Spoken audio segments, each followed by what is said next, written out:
Welcome back, everybody. Record Store Day 6.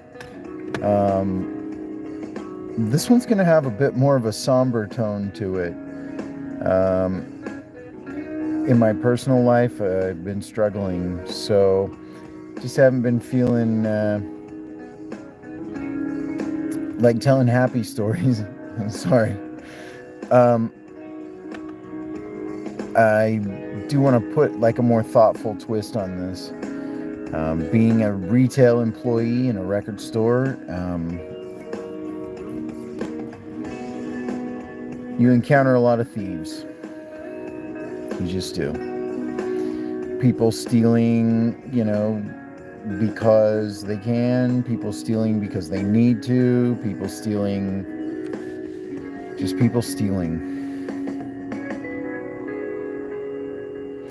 I have thoughts about it, but I don't want to get into it. The thing is, most of the time, as a retail employee, you encounter thieves as kind of anonymous people. People that are just kind of hindrances to the progression of your day in a timely and smooth manner. But all those people have stories. All those people have origins. All those people have a reason to be there and to be that thorn in your side.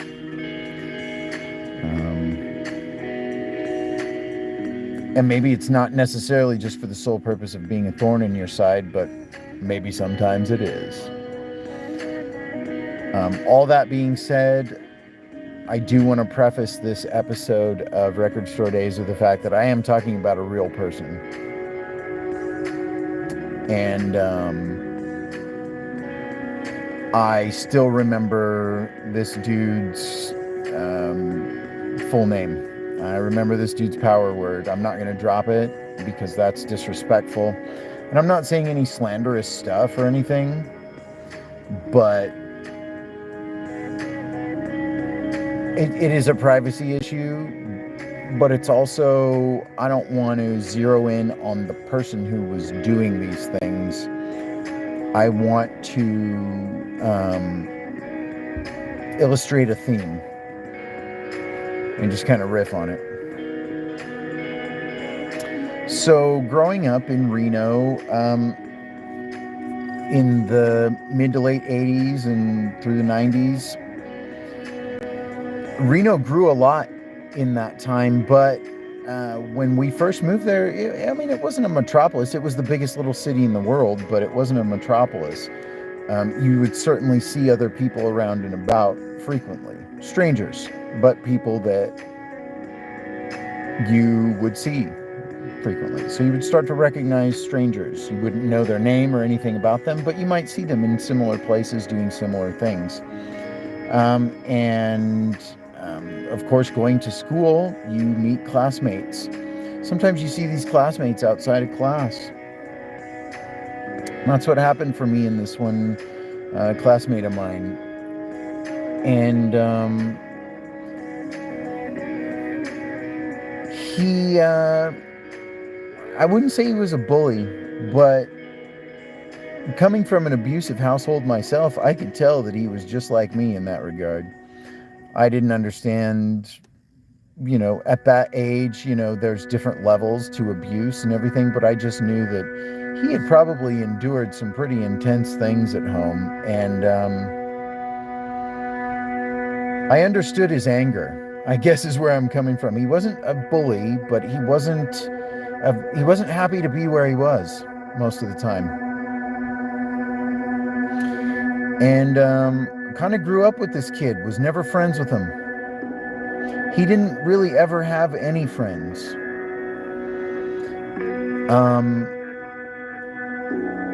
I wanted to be friends with him because he was really good at soccer. And he was tall and he had really long legs and he was fucking fast. And yeah, we played in the same soccer league, so I saw him outside of school. frequently, and he was the same everywhere. Just kind of a grouch, but a mean grouch. Growing up into junior high and high school, we didn't go to the same schools all the time, but we drifted in and out. There was a lot of transiency on his end, so we drifted back and forth, and we would cross paths often, and we liked a lot of the same music. We had a lot of the same ideas about sports, and we were both big basketball fans. We had a lot to talk about, but it was always like a really angry conversation. It wasn't, even when we were talking about the same shit that we like music, like really passionate shit. It was always like, yeah, that shit's pretty dope, but what the fuck do you know about it? It was, and that was coming from the person I'm talking about. I was always like, yeah, I bought the album the day it came out, and it's like, it's really great. That's what I know about it. And just very defensive all the time and unhappy. I have a very strong memory of going through high school graduation with this young man, and he was there with his cap and gown, and he was just kind of ruining the day for everyone, intentionally. I'm not going to tell you the things he did, but he brought in props. He brought in things to purposely fuck people's clothes up. He was not nice. He just wasn't nice.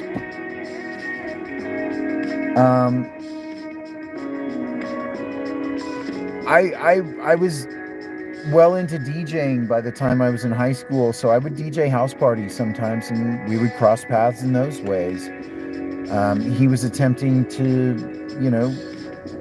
do music as I was, not in a DJ way, but he was attempting to be involved in music in a more serious way than just as a listener. And so we crossed paths sometimes, and he didn't drink, he didn't smoke, he was just a grouchy motherfucker. And didn't think he was better than everyone else, or didn't exude that kind of energy, but I don't know. I just can't place it. Just a very troubled soul. And after high school graduation, nobody really saw him. I kept in touch with a few of my friends, and he came up a few times, but nobody really saw him. Nobody really heard from him. And it was just, hope he's okay sort of situation. Come to find out, I came into work one day at the used record store, and we had to track everything because we were technically a pawn shop. So we had to track anybody who sold stuff, and he had come in and sold a handful of CDs to the shop. It was one of my duties on Monday mornings to go through the slips from the previous day and just kind of file them away and make sure everything was in order. I saw one with his name on it, and I was like, oh, okay. Guess he's doing okay. I mean, coming into the shop. On the trade slip, I could see that he didn't take everything that he had sold to us back in cash. He had actually traded and got something else because he had redeemed store credit partially for his trade-in amount and took the rest in cash. And I thought, okay, I guess he's doing all right. And thought nothing of it. So I worked Monday to Friday at this shop. That was Monday morning. Wednesday or Thursday of that week, a couple of my buddies that I hadn't seen since high school, which would have been a couple of years at this point, they show up, and they knew I worked there, which was kind of strange. But anyway, they were like, hey, Austin, do you guys track things that are sold to you? And I was like, yeah. And he goes, and we chatted, and he was investigating because the dude had stole the CDs from him. The old grouchy kid from second grade grew up to be such a fucking angry motherfucker that he was just a fucking thief. Probably not the kind of thief you were envisioning when I started talking about thieves at the beginning of this episode. But dealing in a used shop, that's the sort of thievery that you run into. And it turns out, little postscript, he was not into drugs. He was not, he was not desperate for money. He just liked to steal shit from people that he didn't like from high school. And he just didn't like anybody. So, maybe we'll do a follow-up on this episode of more traditional thieves in record store context. But I just wanted to talk about that because, I don't know what happened to that dude after that. The guys that came in that were stolen from, I asked if, this happens frequently. Do you want to go to the police? We have his information. And the guy was like, nah, it was just a handful of CDs. It's not that big of a deal. It's just, I wish he would, if he wants money or something, I would be happy to loan him a tenner or whatever. But,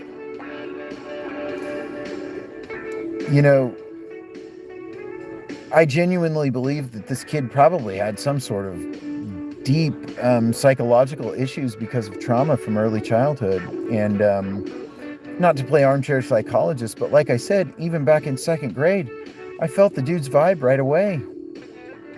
I understood his anger right away. Years and years later, after one of the events that we crossed paths with in high school, sorry, I'm jumping around timelines a lot here, but it was a house party and he had showed up there and I had all my DJ gear and everybody had kind of pieced out and left me high and dry and I didn't have a car. So he was like, hey, just load your gear up in my car. I'll give you a ride home. I was like, wait, for real? Because I didn't expect it from him. I was like, wait, for real? He was like, yeah, come on. I was like, okay. And he had like a nice car. He had like a fucking lowrider. And his shit had hydraulics on it. And he had like one of those like steering wheels made out of like fucking chain. I mean, the dude had a fucking whip. You know what I'm saying? And no friends. Booming system. I was happy to ride home with him. It was like fucking 1 o'clock in the morning. We listened to Let's All Get High by DeBrat and Crazy Bone. It was fucking jamming. Throughout the course of our conversation in that ride home, he divulged to me that he was given up for adoption, and he remembers his birth parents giving him up for adoption. So I was speechless at that point. And I said, thank you for telling me that. And I don't know if he took that the wrong way, but I was grateful. Because it was like, and then years later when it, 2 or 3 years later when it turns out he's stealing from our friends just kind of to be an asshole to him, it's just like, dude, I'm sorry, man. So, I don't know. I'm not trying to excuse thievery, but every thief has their story, and it's not always a good story, and it's not always excusable, but at least it puts things into context. Thanks for listening.